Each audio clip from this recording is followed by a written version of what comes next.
Innocent man, strip searched, okay? Completely innocent.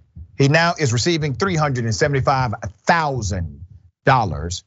The error was committed by the Columbus, Ohio Police Department. Let's put up the picture of the police precinct full mass here.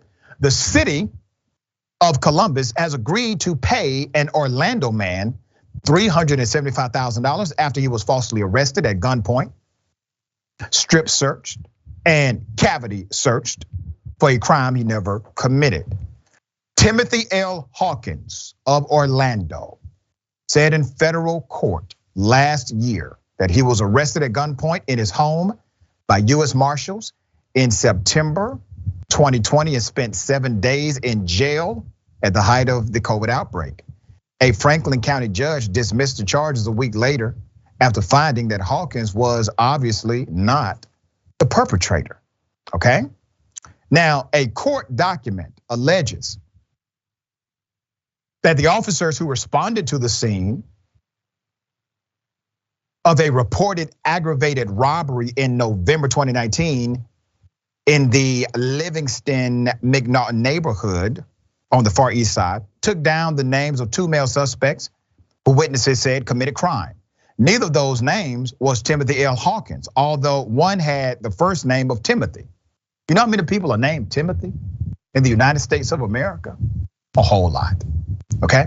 One suspect was reported as 6'1". 6'1". The other 6'3". Hawkins, who is black, is 5'8" and had previously lived in Columbus, but had no relationship to the crimes committed against these 2 victims, according to documents he filed in court. Hawkins said he became aware of the charges when he received a letter in August 2020 from an attorney seeking to represent him in the case. He said he called the Columbus police and offered to travel to Columbus to turn himself in, but to no avail. He said, hey, listen, I need to clear this up. Let me call the Columbus police.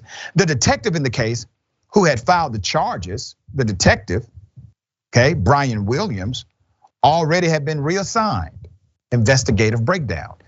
A week after his arrest, his attorney persuaded a local judge that the perpetrator was much taller, much younger, and had a different name than Mr. Hawkins. And the case was dismissed, his complaint said. Hawkins was released the same day. Hawkins will receive $239,335, while his attorneys will get the remaining $135,000. The ordinance said the money will come from the city's general fund. Let's put up a picture of the police chief. Got to do better, chief. Lane Bryant is the police chief here. So let's be 100 about what has happened, what has transpired here, okay?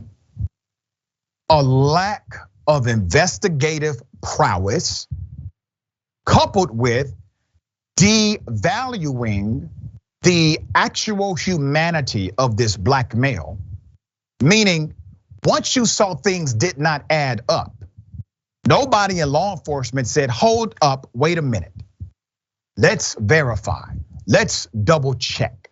Let's run this again. Let's go over the investigation one more time. None of them did this. It took a defense attorney to remind a judge, hey judge, a few things here. The height doesn't match. And by the way, judge, the name doesn't match either.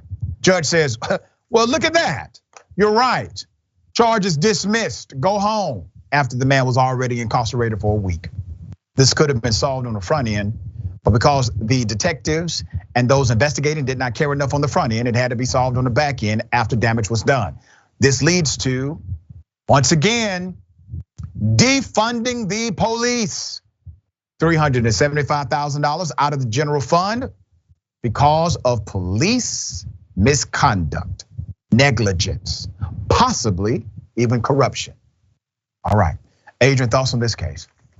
It is, and again, it's a reflection of abuse of power. They really wanted to go ahead and slap some handcuffs on this individual, even though he did not match the description and they knew better, and they wasted his time, and they could have jeopardized his livelihood in terms of his employment or other key aspects of his life, but also to have the experience of being jailed and to be handcuffed and to be strip searched, and everything that went on is completely and totally unacceptable. And the officers knew, and they decided that they would still enjoy this experiencing of dehumanizing another individual without any kind of justification whatsoever. It's just, it's utterly, again, disheartening knowing that it's the taxpayers who will pay it, we the people, and not the officers who clearly engaged in misconduct.